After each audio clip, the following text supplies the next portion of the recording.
Olá, paz do Senhor, tudo bem? A palavra de hoje encontra-se no livro de Jonas. Deus chamou Jonas e falou: levanta-te e vai à grande cidade de Nínive e clama contra ela, porque a sua malícia subiu até mim. Nínive era uma cidade de muita malícia, onde o povo maltratava muito os cristãos, matavam os profetas, e Jonas temeu de ir até aquela cidade, porque era uma cidade terrível de mal. E aí ele tentou fugir da presença do Senhor e do mandado que Deus deu para ele, da ordem que o Senhor deu a ele. Aí ele pegou um barco e tentou ir embora, sem destino.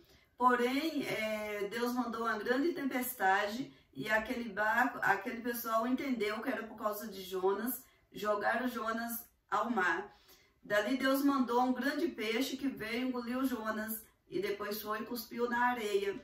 E enquanto estava na barriga do peixe, Jonas entendeu que ele tinha que ir fazer o que Deus mandou fazer. E ele falou para o Senhor que ele iria fazer, ele iria entregar o recado para o povo. Aí então ele foi até a cidade de Nínive.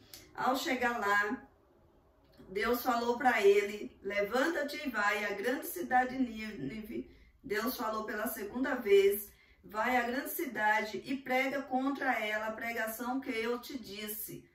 E levantou-se Jonas, foi a Nínive, segundo a palavra do Senhor. Era, pois, Nínive uma grande cidade de 3 dias de caminho. E começou Jonas a entrar pela cidade, caminho de um dia, e pregava e dizia: ainda 40 dias, e Nínive será subvertida. E os homens daquela cidade creram em Deus e proclamaram um jejum.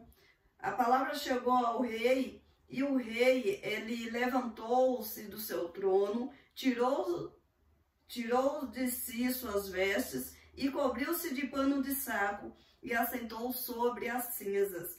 E fez uma proclamação que se divulgou em Nínive por mandado do rei e dos seus grandes, dizendo: nem homem, nem animais, nem bois, nem ovelhas provém coisa alguma, nem se lhe dê passos, nem bebam água.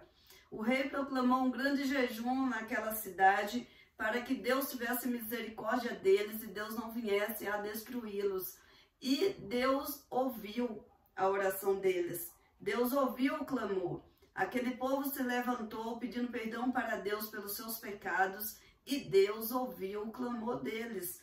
E Deus viu as obras deles, como se converteram do seu mau caminho, e Deus se arrependeu do mal que ele tinha dito, que lhes faria, e não fez. Deus, quando a gente se arrepende dos nossos maus caminhos, nossos pecados, Deus, ele é amor, e Deus é misericordioso para nos perdoar. Aqui o Jonas orou ao Senhor e disse: ah, Senhor, não foi isso que eu disse, estando ainda na minha terra? Por isso por isso me preveni, fugindo para Tarsis, pois sabia que és Deus piedoso, misericordioso, longânimo e grande em benignidade, e que te arrependeste do mal. Deus, ele é misericordioso, piedoso, longânimo e benigno. E Deus se arrependeu do mal que iria fazer para aquela cidade. Deus não mandou aquele grande mal. Deus livrou aquele povo. Mesmo sendo um povo de coração duro, coração ruim, que cometia muitos erros, muitos pecados, tinha muitas falhas, Deus perdoou aquela cidade. Deus iria matar todos, tanto os inocentes, tanto crianças, né, que são inocentes, os animais. Deus iria destruir a cidade. Mas devido ao clamor, Deus se arrependeu da sentença que tinha dado para aquela cidade e Deus mudou de ideia. Deus falou: não, eles se arrependeram, eu não vou destruir. E Jonas reconhece a bondade de Deus. E ele fala que foi por isso que ele tentou fugir. Porém, não adianta a gente querer fugir da presença do Senhor, porque os olhos dele estão em toda parte. Deus é onipresente. Não tem lugar que ele não possa estar. Ele é onisciente, ele sabe de todas as coisas. Então, a gente não tem como fugir dele. Não adianta a gente se esconder em uma caverna achando que ali Deus não está vendo. Porque Deus está vendo, Deus vê tudo. Tudo. É como se estivesse num...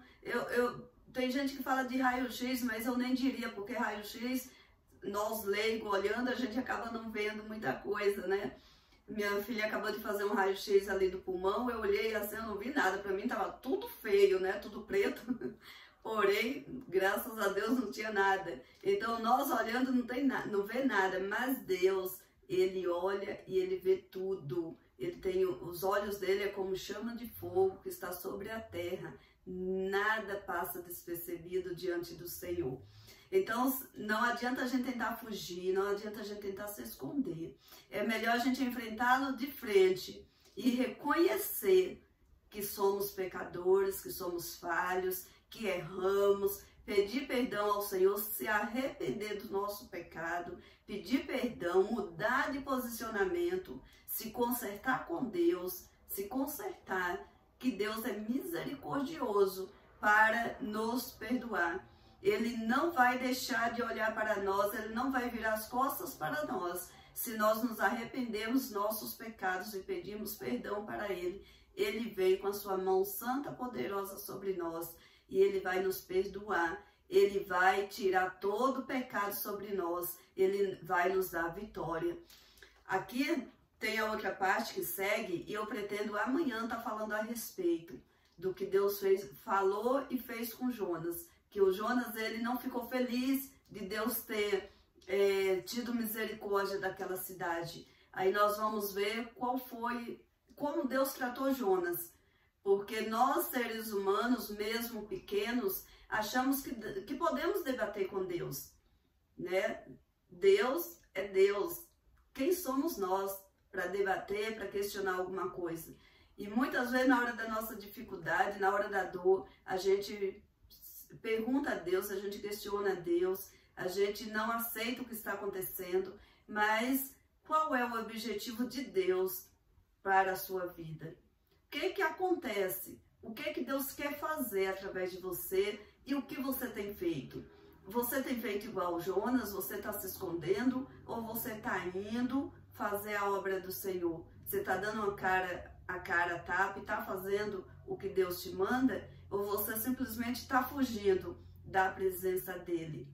Não fuja daquilo que Deus tem para a sua vida, porque se nós fugirmos é pior.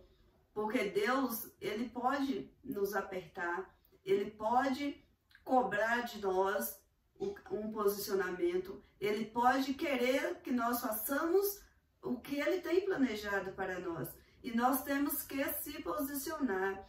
Essa é a palavra de hoje, que nós venhamos nos posicionar na presença do Senhor, que nós venhamos fazer aquilo que Deus designou para que fazemos e aceitar o que Deus tem para nós, aceitar o nosso plano de vida, o que Deus tem para a nossa vida, porque nada é por um acaso, tudo é projeto do Senhor. Ele não une pessoas, ele une projetos, objetivos. Se você tem um projeto com uma pessoa, ele vai te unir a essa pessoa e ele vai te abençoar grandemente, porque nós, quando temos uma união com mais alguém, somos mais fortes. Então, se você está precisando de ter mais uma pessoa para andar contigo, para buscar a presença do Senhor, para fazer a obra do Senhor, busque isso a Deus, peça para Ele. Se esse for o problema, peça para Ele. Mas se o problema for outro, for o pecado, arrependa-se do seu pecado, larga ele. Igual essa cidade era muito pecaminosa, ela matava muita gente, ela tinha muita maldade naquele povo. E mesmo assim, Deus se arrependeu da sentença que liberou sobre eles. Imagine nós, que somos menos terrível do que aquele povo, né? Não deixamos de ser pecadores, mas muitos de nós não temos tanta maldade no nosso coração. Às vezes é um pecadinho que nós falamos que seja pecadinho, pode ser uma mágoa, um ressentimento de alguém. Isso é pecado e Deus manda liberar perdão. Tem que liberar perdão para as pessoas que te magoaram, para as pessoas que te feriram. Você tem que liberar perdão para você ter paz, ter vida com Deus. Então, essa é a palavra. Arrependa-te do teu pecado, arrependa-se do seu pecado e Deus terá misericórdia de nós. Amém? Deus abençoe, fique com essa palavra e fique na paz do Senhor Jesus.